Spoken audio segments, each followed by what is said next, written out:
Seja muito bem-vindo, muito bem-vinda à 8ª temporada do podcast da Oftalmo Expert. Eu sou Maria Cecília Scherer. E eu sou Viviane Sakata, e hoje temos como convidado o Dr. Frederico Pena. Seja muito bem-vindo, Fred. Viviane, Cecília, obrigado pela oportunidade de estar aqui com vocês e conversar um pouquinho sobre esse assunto que vocês encaminharam aí, que tem sido objeto de alguns esforços aí ao longo de 20 anos, que, junto com várias lideranças da oftalmologia, por razões que às vezes eu até me pergunto como eu fui me envolver com isso, né? Mas você Mas vai ter eu que contar essa consigo história pra gente. eu consigo te dar uma resposta. Muito joia. Que virou quase que uma carreira paralela na minha vida, né? Como Muito legal. cirurgião, que eu amo oftalmologia e me dedico intensamente a ela na assistência dos nossos pacientes aqui em Niterói. Mas realmente é uma caminhada que foi me criando um outro personagem na minha vida, né? Que é um representante nosso da oftalmologia que tenta fazer essa interface com a saúde suplementar e tudo que envolve esse cenário tão complexo, né? Do sistema de saúde como um todo, mais especificamente, hoje aqui a gente está tratando de saúde suplementar, né? Agradeço muito, Vivi e Cecília. Muito obrigada, Fred. Eu vou aqui fazer uma breve apresentação para quem não conhece o Fred, né? Apesar de que o Fred é uma figura muito conhecida aí no CBO, nos congressos, né? O Fred, então, é oftalmologista e gestor, palestrante em eventos do CBO e colaborador do Observatório da Saúde. Ele atua muito nas discussões, como nós estávamos falando, sobre a saúde suplementar e os novos modelos de pagamento. Fred, conta pra gente, quer dizer, você se formou médico oftalmologista e depois foi parar como um palestrante muito frequente sobre saúde suplementar e negociador até, né, com todas os grandes convênios aí. De onde vem a tua preocupação com esse tema? Sim, bem, eu acho que eu sou filho de oftalmologista, então sou oftalmologista de segunda geração. Eu fiz a minha formação inicialmente na Universidade Federal Fluminense, onde eu fiz 2 anos de residência, na época eram só 2 anos de residência. Depois eu fui para a Unifesp, onde eu tive a oportunidade de fazer o R3 e ficar lá mais 1 ano e meio, então eu fiquei quase 2 anos e meio.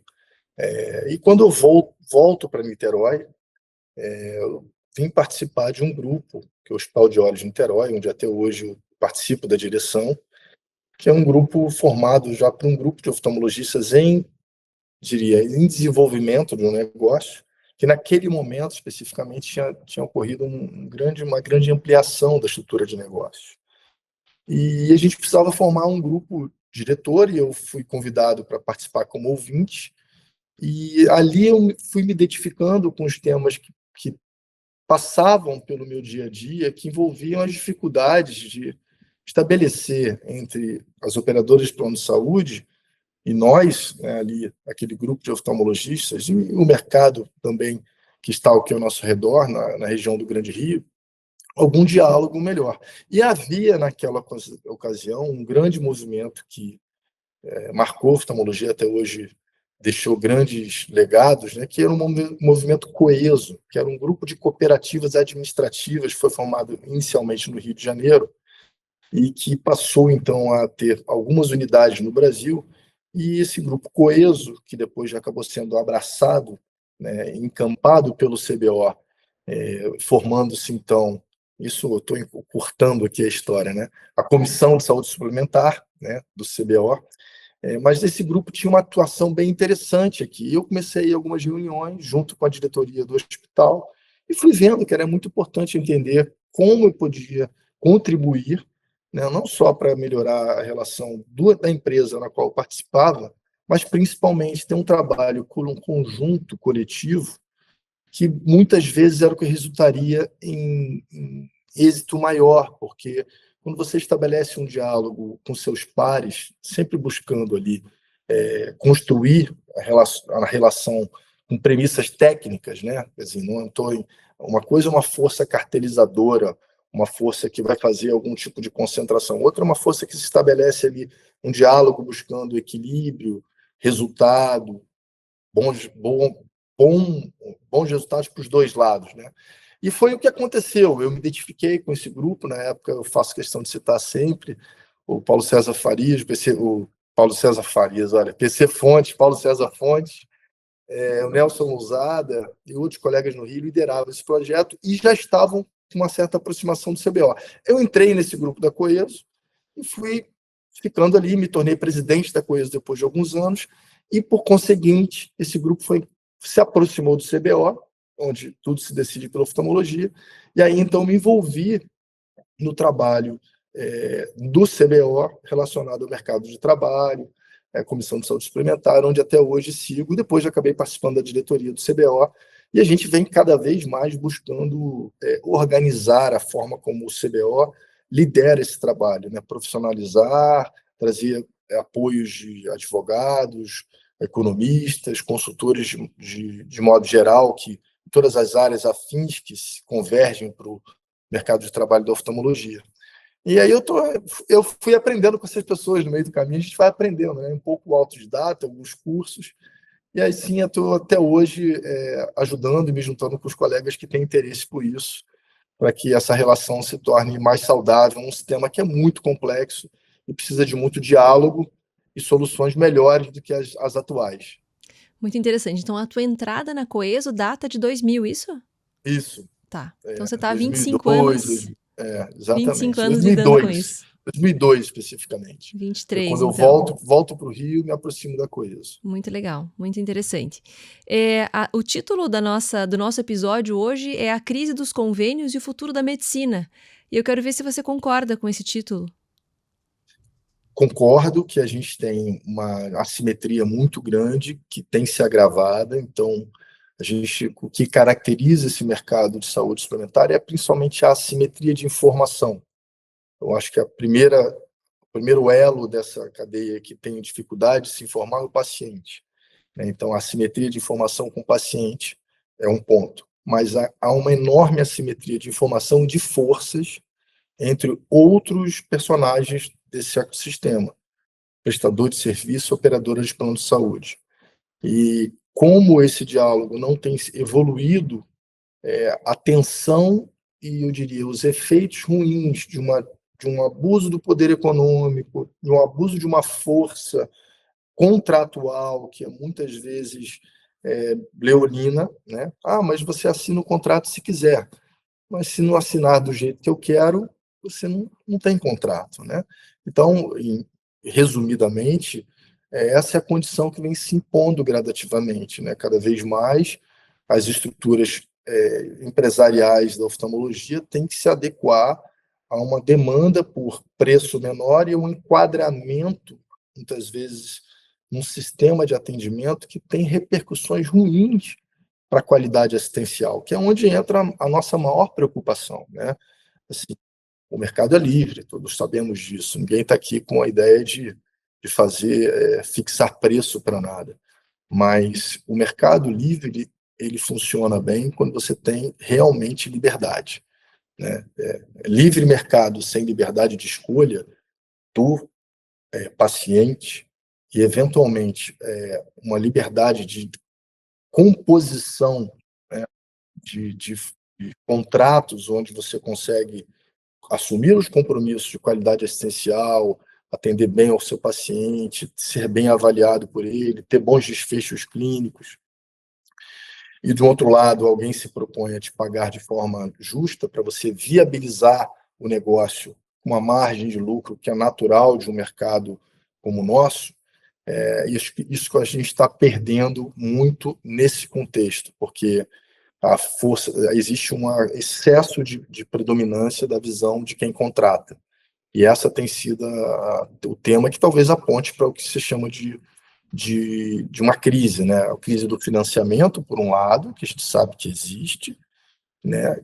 Porque a saúde fica cada vez mais cara, a gente consegue entregar mais, mas isso tem um custo. Então, esse é um problema que está posto para a sociedade como um todo, como você conseguir recursos para viabilizar assistência à saúde cada vez mais eficiente e complexa, né? Isso vai além da oftalmologia. A oftalmologia representa aí 3,5%, 3% a 4% no máximo desse custo em saúde, a depender da praça onde você está. Mas existe um problema que o recurso é escasso, então você tem que alocar bem esse recurso. E nessa tentativa de alocação, muitas vezes o sistema ele trabalha reduzindo muito o que se paga a ponto de conseguir equilibrar essa balança para o lado do contratante, né, do operador de plano de saúde, mas sem necessariamente a gente conseguir mensurar o que está sendo entregue, que é o ponto que nos deixa bem desconfortável, né? Então, eu acho que existe uma crise, mas eu vejo soluções possíveis se houver interesse de diálogo entre os integrantes desse sistema, né? E sempre pensando no que é o melhor sistema para o paciente, né? Então, isso é um mantra que a gente segue, né? Hoje a gente tem Vilma na presidência lá, nossa querida presidente Vilma, mas assim, desde que eu entrei no CBO conversando sobre isso, a gente sempre fala, a gente está aqui para conversar e discutir soluções para beneficiar o paciente. O paciente, quando ele está no centro da discussão, realmente você consegue evoluir o sistema e, por conseguinte, valorizar bem o bom profissional, né? Então, há uma crise, mas tem solução. Não é Uma fácil. crise, mas sem solução. Muito bom. É. Para quem nos ouve, né? Então, o contexto todo é que quando surgiu toda a saúde suplementar, né? O que o plano de saúde oferecia, eu lembro quando meu pai teve o primeiro convênio, né? Meu pai tem aí uma carreira longa, meu pai já está com 86 anos, e quando ele começou a atender, ele começava a atender nas consultas particulares, até que chegou um dado colega para ele, tinha um vínculo com a prefeitura, era um colega médico, e ele falou, olha, Kenji, eu tenho aqui 100 pessoas que precisam de atendimento médico, mas assim, ó, tá difícil esperar pelo INPS na época, né? Eles estão precisando, mas assim, ó, o INPS tá muito lento. Você quer atender esses pacientes? Eu trago todos eles para você. Quanto é a tua consulta? Ah, minha consulta, sei lá, vou chutar um valor, né? Porque na época nem era real, mas são R$250. Pô, R$250 não dá, então podemos fazer por 150? Não, claro, você vai me trazer 100? Eu te trago 100. Fechado. Manda o 100 para cá, né? Então, começou assim, né? A saúde suplementar. Ao longo desse tempo, quer dizer, o que se estabeleceu em termos de modelo de pagamento foi o tal do fee for service, né? Quer dizer, você executa o serviço, eu faço as consultas, né? Meu pai lá faz a consulta, você me paga R$150 por consulta. Mas, no entanto, esse fee for service predominantemente ainda acho, né, é um modelo predominante, né, no nosso meio, mas existem outros modelos de pagamento, capitation, value-based, healthcare, né, e eu queria que você falasse um pouco para a nossa audiência do que se trata cada modelo de pagamento, né, para daí a gente entrar na solução, né, não só falar da crise, mas falar da solução no caminho. Eu acho que sim, o fee for service é um modelo de pensamento natural, uma construção espontânea, né, você tem ali um cardápio de opções, né, que é um código, são codificações que são estabelecidas de acordo com a participação do CBO na AMB, que é uma tabela que define quais são os códigos que têm que ser cobertos, tanto em propedêutica quanto em soluções cirúrgicas e terapias. E isso é construído com base, obviamente, no fundamento técnico-científico, né? Ninguém incorpora algo que não tem uma razão de ser. Então, assim a gente vem trabalhando desde que na década de 50, 60, quando começaram os primeiros planos de saúde no ABC Paulista, quando a indústria automobilística começou a tentar sistematizar a assistência em saúde através de contratualizações como essa que você deu um bom exemplo aí, Dr. Keide. Mas o que acontece? A pertinência e a frequência da utilização desses procedimentos, sejam eles propedêuticos, sejam eles cirúrgicos, precisa ser feito segundo uma lógica que é a lógica da epidemiologia, é a lógica da boa indicação técnica, né? Quando ela é feita com essa lógica, é possível manter um equilíbrio satisfatório no sistema de fee for service. A dificuldade é você conseguir ter esse comportamento dentro de uma faixa que seja de, vamos chamar assim, normalidade, né? Medicina vai ter sempre aquelas variações, né? Mas existe um padrão, a gente sabe mais ou menos como se comporta uma clínica geral de oftalmologia, uma clínica mais focada em glaucoma, mais em retina, de acordo com a ocorrência das doenças e tal. Então, o que funcionou até um determinado momento começou a chamar a atenção, aí mais uma vez, do outro polo, né, das operadoras de plano de saúde, que são nossos parceiros. A gente precisa tê-los como parceiros, né, tê-los como interessados em fazer esse sistema funcionar, porque no final das contas eles precisam agradar e atender bem o cliente deles. Mas o que começou a saltar aos olhos dele, que em algumas situações o número de exames solicitados, as cirurgias eram indicadas numa frequência maior, isso de uma forma bem resumida. Isso gerou uma tentativa de você fazer primeiro o quê? Uma auditoria, né? Então, o fee for service com uma auditoria era aquilo que funcionava e ainda é. Um levantamento recente da ANS mostra que em toda a saúde suplementar, não estou falando de oftalmologia, 65% ainda do que se faz no Brasil é fee for service, né? E assim nos Estados Unidos, e assim na Europa, o fee for service é predominante, porque ele é mais intuitivo e em certas situações ele é a única forma de resolver, até porque para você montar os outros modelos sobre os quais eu já vou falar, você precisa de muitas premissas que nós ainda não temos. E eu vou falar quais seriam essas premissas. Então, a crise de relacionamento prestador e operador se deveu por esse, diria, o uso excessivo que fez a conta aumentar na oftalmologia e em outras especialidades. Muitas vezes nós comprovamos, através de exemplos práticos, que quando o CBO, por exemplo, interveio e ajudou a relação entre um grupo de oftalmologistas e operadora, muitas vezes você trouxe isso para um ponto de equilíbrio que ficou salutar. Mas aplicar essa solução em larga escala é muito difícil, né? Daí, então, esse processo começou a gerar reações. Primeiro eu vou falar das reações, para depois tentar falar das soluções, né? Essas reações, elas partem da ideia de que a gente precisa ter maior previsibilidade e compartilhamento de risco. Duas palavrinhas bem repetidas nesse universo aqui de discussão. Então, assim, previsibilidade. Você tem menor previsibilidade quando você tem um cardápio aberto e a opção do médico indicar e solicitar o que quiser. Compartilhamento do risco, quando o médico pede muito exame, ele não necessariamente, ou quando ele faz uma cirurgia que não está indicada, ele está usando alguma coisa que está fora do escopo técnico-científico e o paciente não tem como saber, né? É lógico que isso acontece em todos os sistemas, né? Então, uma vez visto isso, o que eles começaram a fazer, né? Empacotamentos, né? Que você fechar um determinado número de procedimentos propedêuticos dentro de um pacote. Isso começou há cerca de 10 anos. Então, olha, a consulta mais os exames gerava aquilo, uma soma de custo que, dividido pelo número total de consultas, dava o que a gente chama de ticket médio, né? E a gente começou, os planos de saúde são muito profissionais, muito organizados. Eles fizeram todo um dever de casa de tentar fazer comparação entre os pares. Então, eles viam que no universo de 100 oftalmologistas, ou de 100 dermatologistas, enfim, nós estamos falando de oftalmologia, havia comportamentos muito distintos. E alguns podem até ser justificados pela especificidade da atuação daquele indivíduo, mas muitas vezes não foi. Então, no momento que eles viram isso, a tentativa de auditar era uma tentativa que gerava retrabalho e não solucionava o problema, eles vieram com uma solução do empacotamento. Não foi só no Brasil que isso aconteceu. Então, o bundle, que aí é um pacote relacionado a episódio, ou o pacote, para simplificar a ideia, é uma reação ao ticket médio muito alto. Mas, Fred, deixa eu te interromper um pouquinho. Eu gosto muito de fazer a nossa meia-culpa, né? E eu sei que você falou disso aí, mas quem rompeu a barreira da confiança antes, né? Acho que é uma pergunta que eu não sei se tem resposta, né? Mas, quer dizer, existiu uma relação amigável, né? Quando o colega chegou pro meu pai e falou assim, Kenji, atende aí 100 consultas por 150? Atendo. Era uma relação amigável, né? Temos um combinado, era uma relação amigável, operador e médico eram parceiros. Eu acho que é sempre importante a gente ter essa noção da meia-culpa, né? A gente vê de um lado o colega médico dizendo essa conta não fecha, eu não pago as minhas contas, eu autogero exames, né?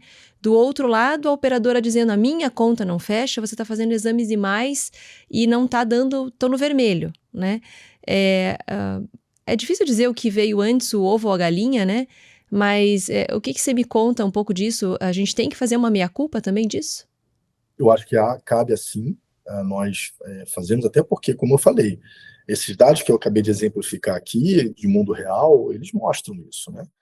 E aí você começa a entender que existem modelos bem-sucedidos de empresas saudáveis, médicos executando uma boa oftalmologia, que consegue entregar um ticket, um valor médio dentro de um padrão. Então foi isso, a experiência do mundo real, que chamou a atenção de quem estava do outro lado, né?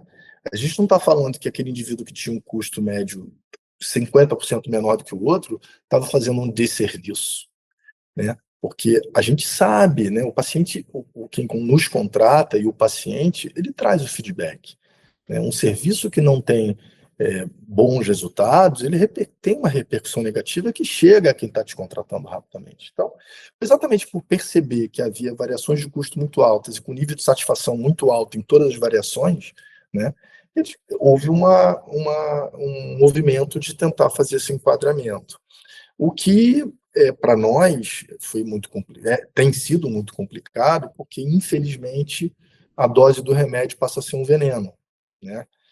E aí que nos falta aí a capacidade de diálogo. Por quê?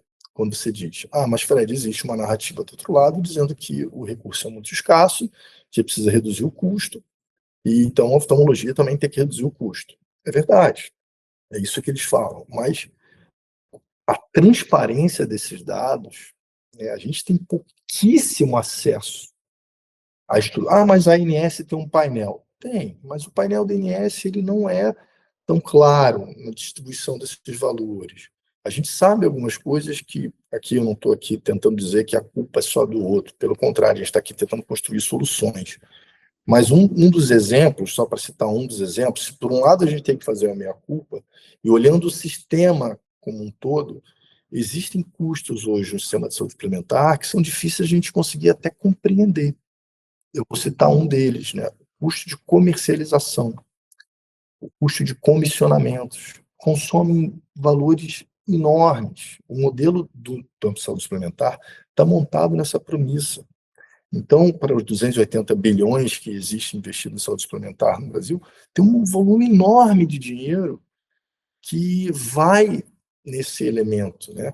Será que é isso que a gente precisa para um sistema de saúde ser melhor? Quer dizer, que o dinheiro deixe de pagar a doutora Viviane para eventualmente estar indo para um processo de agenciamento que tem muito a ver com o serviço burocrático administrativo, que tem o seu valor, mas qual é o valor?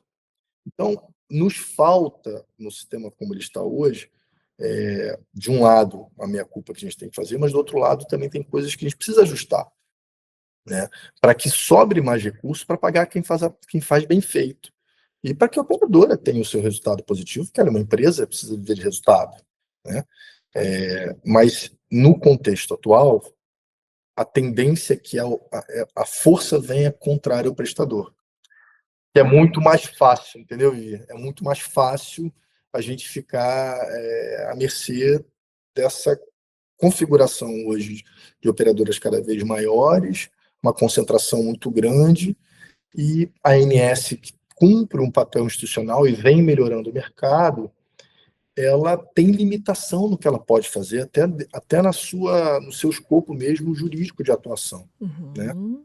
Mas você ia falar. Eu preciso fazer uma desculpa. pergunta, porque a gente sabe que se os dados das operadoras de saúde, ao contrário dos nossos, são muito organizados, eles sabem exatamente, quer dizer, aquele que está exagerando, né, em termos de autossolicitação, e aquele que não está.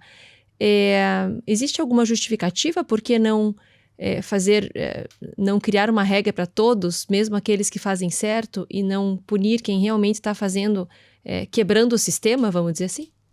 Olha, por quantas vezes na minha vida aí, junto ao CBO e todos que vêm lutando comigo, quantas vezes eu só pedi isso, né? Eu só pedi isso, né? Se nós temos aqui 50 médicos, vamos ver aqui quem é outlier e vamos tratar os outliers. Como tratar? Conversar, muitas vezes até com o apoio do CBO, com o apoio da nossa entidade, assim, vamos educar essa pessoa, explicar para ela que ou ela entra num patamar que seja justificável, né, que esteja alinhado, ou ela, infelizmente, vai ser punida de alguma forma, né? É isso que a gente tentou e tenta fazer até hoje. E, sem dúvida nenhuma, o que vem acontecendo é você ter a utilização de outliers para fazer uma solução para todos. ainda é o que está acontecendo. Você pega o padrão muito fora da curva, e ao invés de tratá-lo, você faz um cálculo médio de todo o custo e aplica uma solução para todo o sistema, né? Então você com isso, você penaliza quem vem trabalhando de forma equilibrada e correta, né? Quer dizer, aquela dor que é causada por 20%, que seja, ela acaba autorizando uma solução que acaba gerando uma redução de custo em toda a especialidade, mas penalizando quem vem fazendo o trabalho bem feito há 15, 20 anos. Então, Infelizmente, essa é a realidade. Então, tratar os outliers não foi possível no contexto que a gente tinha. Não foi possível. Continua sendo uma dificuldade você olhar os outliers e tratá-los, né? A gente vê o contrário. O outlier sendo usado como uma justificativa para generalizar o remédio. Isso não partiu da gente, então? Ou partiu da gente também? Tá. Não, então, nós tentamos e continuamos ainda tentando. Perfeito. Sempre por esse caminho, mas a dificuldade é Entendi. Achar um caminho por aí. Então, não foi possível, nessa relação, tratar os outliers, que seria o mais interessante para nós como classe médica oftalmológica. E aí surgiram, o empacotamento começou a vir, o capitation também, que acho que você pode falar um pouquinho para a gente do capitation, você já falou do empacotamento, e do value-based, finalmente, que é a solução que eu acredito que você acredita, né? Vamos dizer assim. Isso. O que acontece? Então, na falta de uma solução via auditoria, não só no Brasil, um parêntese rápido aqui, né? Toda essa temática é objeto de grandes conflitos no maior mercado de saúde suplementar do mundo, que é o mercado americano, né? Então, o Medicaid, o Medicare nos Estados Unidos, ele vem tentando achar soluções melhores do que foi também lá para eles, lá atrás, o capitation. Então, há histórias trágicas nos Estados Unidos que datam de 30 anos atrás, 25 anos atrás. Está fartos exemplos. Mas, infelizmente, a gente às vezes não aprende, né, como a gente deveria aprender, por essa analogia, por uma história de um sistema que tem diferenças, mas algumas soluções que tentaram implementar lá, tentaram implementar aqui e não está dando certo, né? E aí eu falei do pacote, expliquei rapidamente a lógica do pacote, todo mundo bem fácil de compreender, e o capitation é o pagamento por vida, né, que é mais difícil ainda de se gerenciar na ausência de informações que sejam informações que mensuram o efeito daquele sistema de gerenciamento, né? Então, quando você faz um capitation, você reduz subitamente, né, o valor que está sendo pago para aquela empresa ou para aquele médico para atender uma população, sendo que a premissa seria ele conseguir atender com valor fixo, então ele ganha fixo e ele é estimulado para viabilizar aquele atendimento, usar o mínimo de recurso. Resumidamente, capitation leva ao estímulo contrário. Enquanto o fee-for-service sem auditoria vai por um caminho, que é o excesso de utilização, o capitation ele faz exatamente o efeito contrário. Por isso, por não termos... Oi, eu acho que você ia falar, né, Cecília? Eu ia falar. Isso. Só para entender um pouquinho melhor, imaginando pessoas que estão ouvindo a gente, que são médicos, que têm o seu consultório, né? Às vezes tem uma clínica que atende ali 2 a 3 pessoas, tem ali alguns exames, mas não tem um centro cirúrgico, não tem exames muito complexos, né? Quando a gente fala do capitation, você está falando que uma empresa, uma seguradora, uma operadora, ela vai negociar com, de outro lado, um médico, mas daí não vai ser esse médico pequeno da clínica, porque ele não vai ter como atender o número de vidas que aquela empresa tem. É isso? É isso. Você tem que ter uma rede com uma estrutura mínima que supostamente vai ser capaz de atender a demanda daquelas vidas que estão naquela região. Então, o contrato é feito sempre com o primeiro pressuposto de uma estruturação de rede. E aí vem o primeiro ponto. Quem avalia a qualidade e o tamanho dessa rede e como vai ser feita o atendimento efetivo, então, desses pacientes. Existem alguns critérios que a operadora tem que cumprir. Um deles seria o tempo máximo para você conseguir agendar uma consulta de especialista, né? Então, quem assume um gerenciamento de capitation na determinada região, ele tem uma meta para não dar problema para a operadora não virar uma NIB. A consulta não pode levar mais que 15 dias para ser agendada, tá? Essa é uma premissa. Mas passar essa premissa, aí você tem as outras, que seriam eventualmente queixas do usuário porque a qualidade essencial piorou. Mas para que essas queixas virem realmente alguma punição ou alguma mudança da gestão, no Muito difícil. atual sistema de monitoramento que é disponível no Brasil, isso demora muito a acontecer. E onde Então, eu quero sim, é uma chegar, rede, não é nunca um um médico, é uma médico. rede, Então, e o gerenciamento vai ser com esse princípio. e Eu aí tenho que atender dentro desse prazo. o que eu quero chegar é que aí você não tem mais espaço para esses pequenos consultórios. Você vai ter alguns grandes grupos dividindo esse mercado, então. O médico deixa de Perfeito. ser lá no seu negócio e ele vai, então, ter uma profissão, talvez ele seja contratado como CLT para trabalhar nesses lugares. É isso. Quanto mais a estrutura empresarial cresce e aceita esse padrão de relacionamento com o contratante, maior a tendência do médico ser contratado para cumprir ali uma agenda por hora, um valor fixo, porque aí você aplica aquela tal previsibilidade que você consegue ganhar, você tem que aplicar para toda a cadeia. Aí, ao fazer isso, você paga menos o médico e já cria, e aí eu não estou aqui afirmando que isso é uma realidade em todos os lugares, mas você começa a criar ali métricas também para atender. Você, olha, eu preciso que você atenda determinado número de consultas, porque eu tenho ali que cumprir, numa população de 100 mil pessoas, tantas consultas mês. Para que você atenda, você vai ter que atender numa velocidade X. Na velocidade X, eu prefiro que você não observe muito detalhes para gerar tantas cirurgias por mês, porque se você gerar muita cirurgia por mês, eu começo a ter prejuízo. É bem assim, E aí você perde a tá? Então, liberdade assim, de ação, né? porque você começa a ter, se o orçamento está fixo, você abre o mês, você já sabe quanto você vai receber, correto? Entendeu, Cília? Abriu o mês, você já sabe. Se você sabe que o seu compromisso é dar vazão àquele atendimento populacional e que o seu valor está fixo, você não pode falhar no tempo para o atendimento e também você não pode gastar demais com cada atendimento.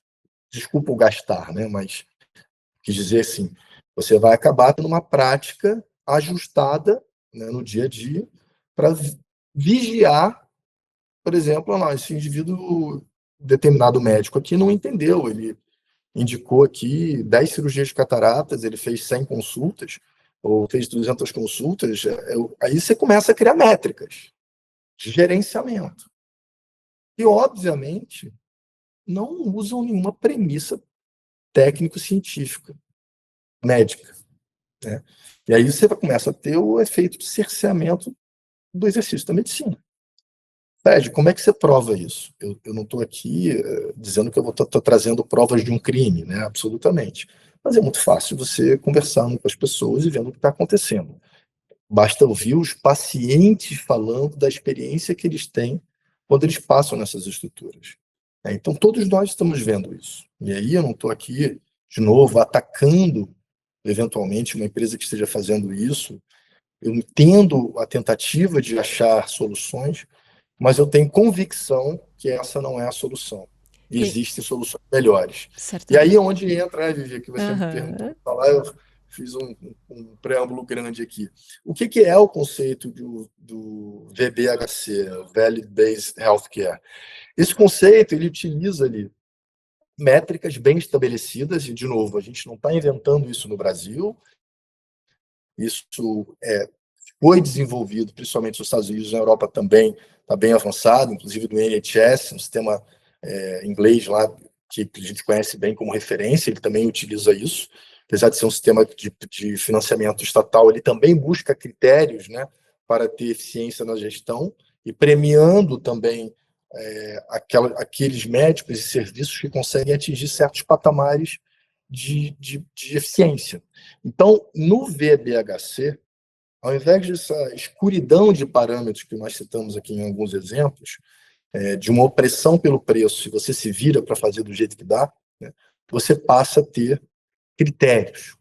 E aí eu vou para um exemplo prático. Se eu vou atender um determinado número de pacientes de oftalmologia e o Conselho Brasileiro de Oftalmologia, assim como faz a Academia Americana de Oftalmologia, no seu sistema de pagamento por valor que existe na Academia Americana de Oftalmologia, associada ao Medicare ou Medicaid dos Estados Unidos. Então, o oftalmologista americano hoje, ele quando trabalha para o Medicare e Medicaid, que faz 55% do volume do recurso do mercado americano, vem do recurso público americano, é uma empresa privada que faz, mas ela recebe recurso público.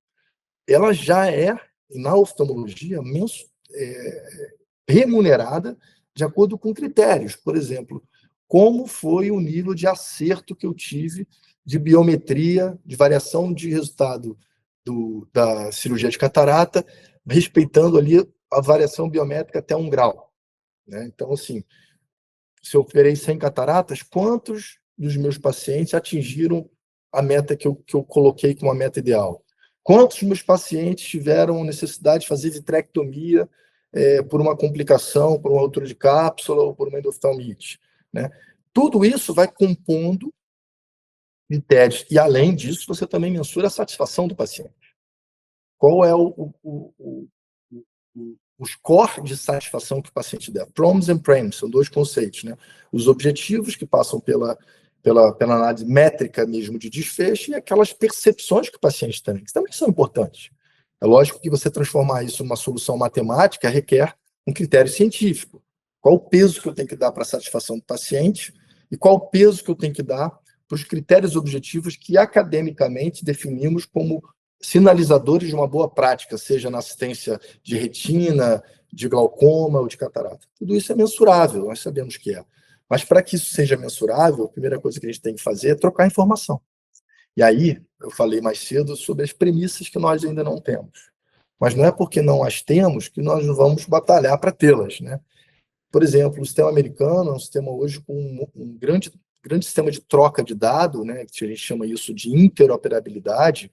Os prontuários se falam dentro de um padrão, os bancos de dados das operadoras e os bancos de dados da Academia Americana de Oftalmologia, que é o IRIS, que muitos aqui devem conhecer, ele tem integração com os prontuários das clínicas oftalmológicas, e quando se faz a análise da qualidade desses dados, a primeira coisa, você tem que ter dado com qualidade. Quem fraudar é punido.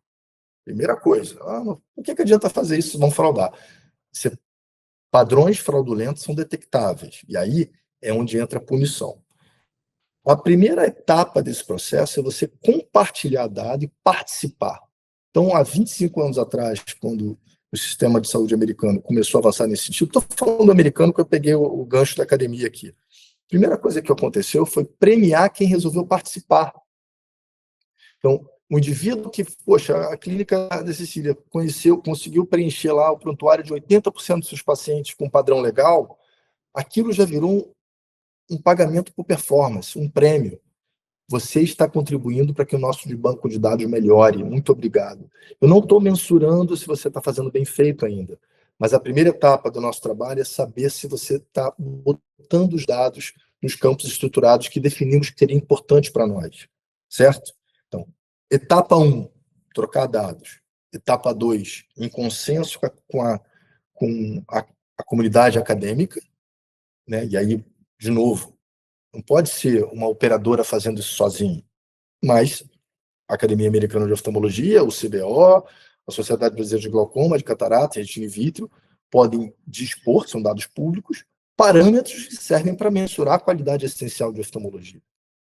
Não é uma receita de bolo perfeita.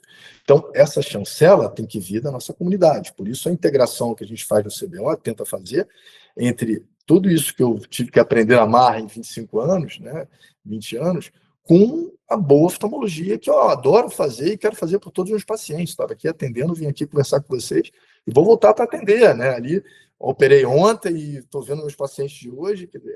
A gente sabe o que é uma oftalmologia feita com um determinado padrão e sei que é possível medi-la. E aí, para terminar, quando eu estabeleço a forma de medir, né, eu posso passar a premiar quem está fazendo bem feito. E como? Porque se eu tenho um colega aqui próximo de mim que ele está sendo mensurado comigo, respeitando sempre aí todas as questões de LGPD, né? Tudo isso é feito com anonimização, respeito ao nome do paciente e anonimização entre os pares também. Mas naqueles dados anonimizados, se meu ranking, se eu estou ficando lá embaixo no ranking, por exemplo, de performance baseada em complicação, ruptura de cápsula, gente, alguém tem que me chamar e dizer que você tem que melhorar, e talvez eu não mereça, como os demais colegas, receber um bônus de 10% sobre aquela linha de cuidado da catarata, por exemplo. E vem sendo uma das nossas experiências práticas, né? A construção de uma linha de cuidado. Nós fizemos isso há 2 anos e meio, 3 anos, a gente está trabalhando nisso. O Ferrari lá de Campinas, e junto com Cacheta, Vilma, toda a diretoria do CBO, a gente está tentando estabelecer aqui, baseado em experiências internacionais como a do Aishan, uma forma de aferir, né, o que se faz numa cirurgia de catarata. E a gente vai fazer isso para outras coisas também. Muito interessante. Agora, quando a gente tem uma relação vou simplificar, dizer que são de 2 pontas, porque não são, né? A gente sabe que tem mais pontas aí, por exemplo, a ANS. Mas vamos dizer que seja uma relação de 2 pontas. Qual é a aceitação disso? Vamos dizer que isso se torne viável, né? Qual é a aceitação que a gente tem disso da outra parte? Por enquanto, ela é muito baixa. Existem exemplos concretos avançando dentro de algumas Unimed do Brasil, que o ambiente da cooperativa, quando ele encontra ali um espaço para um diálogo melhor, ele é um ambiente muito propício a você conciliar gestão com medicina de qualidade. Né?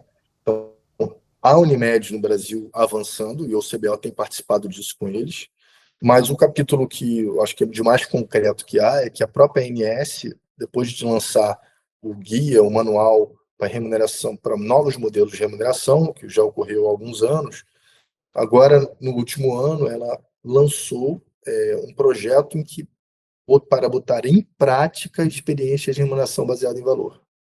Então, existe um instituto, que é o IBRAVES, que é um instituto sem fins lucrativos, Instituto Brasileiro de Remuneração Baseada em Valor, esse valor de saúde, que tem sido um parceiro do CBO, e o IBRAVES tem sido está capitaneando a criação de casos reais, de mundo real, de VBHC e novos modelos de remuneração. Então, a coisa ainda é incipiente, há um princípio, uma dificuldade de você tratar desse assunto com a outra ponta, mas quando nós, aí vem de novo, não adianta a gente reclamar, a gente tem que fazer o que está ao nosso alcance, né? Quando a gente consegue mostrar algo novo, diferente, que caminha, aponta para bom perfil técnico-científico, sustentabilidade do modelo, ninguém tem como ser contrário a isso, né? Então, quando eu falei aqui que o capitation tem efeitos adversos gravíssimos, ninguém fala o contrário. Não tem como dizer o contrário. E se é o contrário, não está vendo a realidade. Se você estabelece um bom nível de entendimento em cima dessas premissas do VBHC, a tendência é que isso aponte para um mercado mais equilibrado e premie quem estiver fazendo bem. Então, a resistência é muito grande, pouca maturidade, não tem troca de informação. Você vê agora o movimento do Ministério da Saúde falando em interoperabilidade, né? Para que isso, tudo que a gente está falando aqui amadureça, você precisa ter interoperabilidade, que ainda é muito fraca no Brasil. O Ministério da Saúde está agora falando, tentativa do prontuário, o Brasil está muito atrás nisso. Então, não dá para dizer que isso vai virar uma realidade em 6 meses, 1 ano. Mas o que a gente acredita é que é melhor a gente apontar, por mais que pareça utópico nesse momento, né, por alguma construção diferente do que ficar se degladiando nesse universo da briga por preço e da discussão pela força do contrato, de credenciamento, empacotamento, capitation, né? Quem acaba sofrendo, eu vejo isso na ponta, é o paciente que está pagando cada vez mais caro por saúde e tendo um serviço com a tendência a cair de nível. Com certeza. Tá? Uma coisa que é muito dramática nisso tudo que a gente vê, né, a gente estando na ponta do oftalmologista, é que hoje em dia o consultório da maioria dos colegas, ele gira de 70%, 80%, às vezes até mais, em atendimentos de convênio, né? Quer dizer que isso é uma necessidade de mudança dessa relação muito iminente, ou uma mudança de outra forma, né? Quer dizer, mas acredito que tendo boa parte da população boa parte não, né? Porque a gente tem ali 25% da população na saúde suplementar, Isso, né? isso. Mas os consultórios médicos girando e trabalhando com esses 25%, em termos de 70% a 80% do consultório girando com saúde suplementar, é uma situação que tem uma necessidade de resolução não digo, mas de caminhar para uma resolução iminente, né? Mas esse oftalmologista que está nos ouvindo, que está lá na ponta, que está atendendo 70% a 80% de convênio, o que ele deve esperar? Desesperado depois que eu Tá falei. desesperado, exatamente. O que ele deve esperar nos próximos anos? Como se posicionar nisso tudo? Olha, Via, eu acho que existem, sim. Primeira coisa, né? O mercado é livre, você tem que fazer um posicionamento do seu brand, para você entender que você tem aí 52 milhões de participantes no sistema de saúde suplementar, isso é muito relevante. Nesses 52 milhões, você tem aí o brasileiro de maior poder aquisitivo, né? Mas você talvez possa não ficar tão à mercê desse intermediário que tem empurrado a gente para esse tipo de situação, né? Então, eu sempre gosto de lembrar isso, assim. Quando não dá para você jogar mais com essa regra, você vai ter que tentar realmente se posicionar de tal modo que o paciente perceba que ele quer escolher, quer te pagar, porque você está fazendo algo diferenciado. É difícil, porque a expectativa de uso do plano de saúde, principalmente daqueles que têm uma parcela grande desses 52 milhões aí, que não tem tanto poder aquisitivo para comprar algo a mais, um serviço a mais, no momento que ele vai buscar um especialista de glaucoma, por exemplo. Ele vai ter que aceitar aquilo que está sendo ofertado para ele, né? Então, mas se lembrar disso, lembrar que o mercado de saúde suplementar é um pedaço, mas o mercado privado de valor não tão alto, né, não vou chamar de medicina popular, mas isso é relevante, você faz toda a diferença quando você se posiciona bem, né? Há colegas que têm casos muito bem-sucedidos de posicionamento de mercado nesse sentido, e é óbvio que o topo da pirâmide vai estar sempre livre disso, né? Que aí isso não é uma solução sistêmica, isso é uma solução de exceções. Mas eu tenho, assim, que, de novo, não adianta eu ficar aqui reclamando do que aconteceu, né? A gente tem que ter um diagnóstico preciso, e o que eu tenho estimulado, sempre no CBO, e todos os colegas que conversam sobre isso se interessam por isso, a gente tem que ser protagonista da mudança. A gente tem que participar para que criar algo melhor, que não vai virar algo melhor em um ano. Mas se nós ficarmos só nos degladiando, brigando e reclamando em WhatsApp, as coisas não vão caminhar para algo melhor. E quando você vai para a mesa, estuda cientificamente um modelo, busca parcerias de grandes economistas, vê a parte jurídica e passa a ser propositivo, aí você talvez obrigue a outra parte a te ouvir e considerar as mudanças, né? Porque chega a ser constrangedor, você está apontando uma solução e as pessoas estão se recusando a utilizá-lo. Então, eu tenho esperança, e até porque esse é um problema que não é só da oftalmologia, de toda a medicina, né?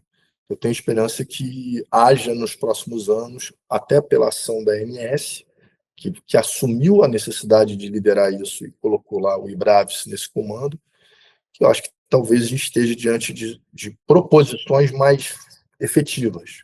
Ó, você não pode descredenciar esse indivíduo aqui, porque ele está cumprindo assim, uma série de pontos importantes aqui, né? Você está me alegando que mas o preço dele está muito alto. Espera aí. Mas esse outro que você está botando, que acertou um precinho lá embaixo, ele faz um mínimo. O que é mensurado hoje, Vivi e Cecília, é muito pouco. Entendeu? Então a gente tem que dar condição ao mercado, ao consumidor, ao paciente, a ter informação, e aí é o nosso papel. Perfeito. Né? É Para isso que eu ia medir falar na melhor quem está sequência. atendendo ele. Exatamente. Porque eu acho que uma coisa muito dramática nessa discussão toda é que, claro, cada um defende o seu ponto de vista, né? Mas é uma coisa que é muito, muito, assim, preocupante nisso tudo é que os nossos próprios pares muitas vezes se submetem a esse tipo de remuneração e aí quebra, né, todo tipo de negociação. Ao mesmo tempo, o médico que está ali do outro lado, no seu consultório, na sua clínica, fazendo o trabalho bem feito, ele também tem que estar ciente de tudo isso que está acontecendo, né? Poder saber que ele é livre para se posicionar no mercado, né? Da maneira que ele achar melhor. Lembrando que 75% da população está no SUS, né? 25% na saúde suplementar, e que a gente tem sempre a possibilidade de não depender de um intermediário, mas isso exige, né, uma série de habilidades, né, que são necessárias.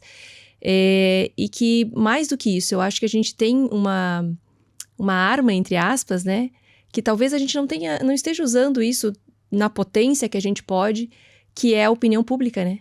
Que são os próprios pacientes que já estão sentindo, e que talvez isso possa ser muito reforçado, porque eles são os consumidores e eles são os maiores prejudicados no final das contas. Porque o paciente, ontem eu atendi um paciente de um convênio X, que vem tendo muita dificuldade para executar uma doença grave, uma uveíte grave, e a paciente e a filha já perceberam, né, como funciona o sistema. É fundamental que a gente se posicione e que esse paciente esteja ciente do que está acontecendo, de certa forma, né? Porque ele precisa saber o que ele está comprando, né? Então, acho que isso é uma postura, para quem nos ouve, que é uma coisa imediata, que você pode fazer a diferença, né? A partir do momento que você tem noção de tudo isso que acontece e coloca o paciente, que é o principal interessado, consciente de todo esse processo, né? Fred, eu acho que foi uma... Porque, Uhum. só o Claro, último claro, comentário. desculpe. E realmente, considerando como está a estrutura hoje da agência, da ANS, da agência reguladora, é a queixa do paciente bem fundamentada, é a documentação de episódios que sinalizam uma assistência aquém do ideal, que realmente faz a coisa andar dentro da agência. Perfeito. Tá? Fred, como chama isso mesmo? Então, É uma notificação dentro da ANS, isso tem um notificação nome. é a NIP. A NIP seria a A NIP. consequência, Uhum. né, de uma queixa. Nem toda queixa vai virar uma NIP, que é uma Ótimo. multa substancial que eles podem ter. Mas existe um indicador de avaliação da operadora, né, existe lá, a ANS já montou esse painel, como eu falei, já foi um avanço, mas tem muito mais a fazer, a própria ANS reconhece isso. Mas se não houver por parte, e aí vem a nossa... Como lideranças de oftalmologia, né, a gente tenta conversar sobre isso, mas na ponta, conversando com o paciente, você pode levar essa informação para ele. Sem dúvida. Né, do que está acontecendo, para ele enxergar o que está acontecendo. Porque nós precisamos de dados, né? Exatamente. A gente falava da violência contra a mulher num episódio anterior, como é importante ter dados, porque toda movimentação maior ela é feita baseada em dados. Então, o que está incorreto, ele precisa ser notificado. O que está correto, está correto. O que está incorreto precisa ser informado, né? Ele precisa ser notificado. Tem que chegar na ANS, tem que chegar. Então, exato. E aí, de novo, para o sistema evoluir. Né? Uhum. A partir das queixas, eventualmente, uma operadora vai ser chamada, o CBO pode ser chamado para participar de uma análise de uma determinada problemática, né? Mas o consumidor ele é uma força de transformação, tanto é que existe essa premissa de que livre mercado sem liberdade de escolha é um engodo, né? Com certeza. Acho que a nossa batalha passa por aí, né? Parabéns pelo trabalho que você executa. Eu acho que você pensa de uma maneira muito na classe, né? Muito bonita na classe. Você não está pensando no teu umbigo, você está pensando na classe como um todo. E esse trabalho é muito bonito, porque eu sei que você não ganhou um tostão por isso, né? Mas você faz isso por amor. Então, parabéns a você, ao CBO, por todo o trabalho que desenvolve para a gente ter uma saúde melhor para a nossa população.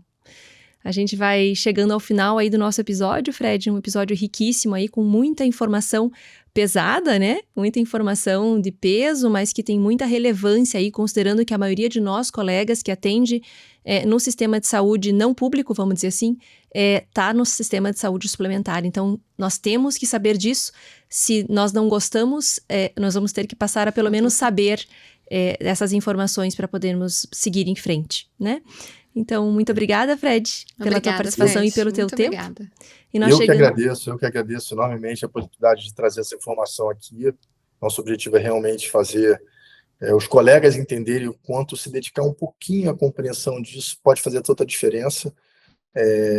Nós lidamos com a comunidade, né, de 21 mil oftalmologistas, muito capacitados intelectualmente, e se cada um entender um pouco como ele pode fazer a diferença para o sistema melhorar, que eu falo, você me pergunta por que eu resolvi mexer com isso, né, me envolvo com isso.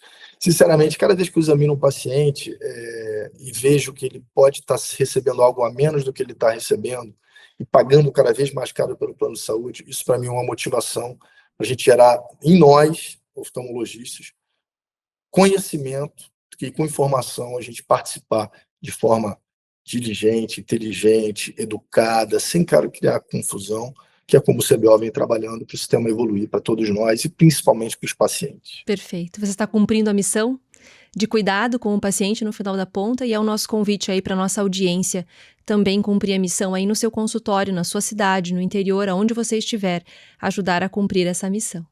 E é isso, muito obrigada, Fred. Obrigado, Oftalmo Expert termina mais um episódio. Oftalmo Expert, de olho no futuro.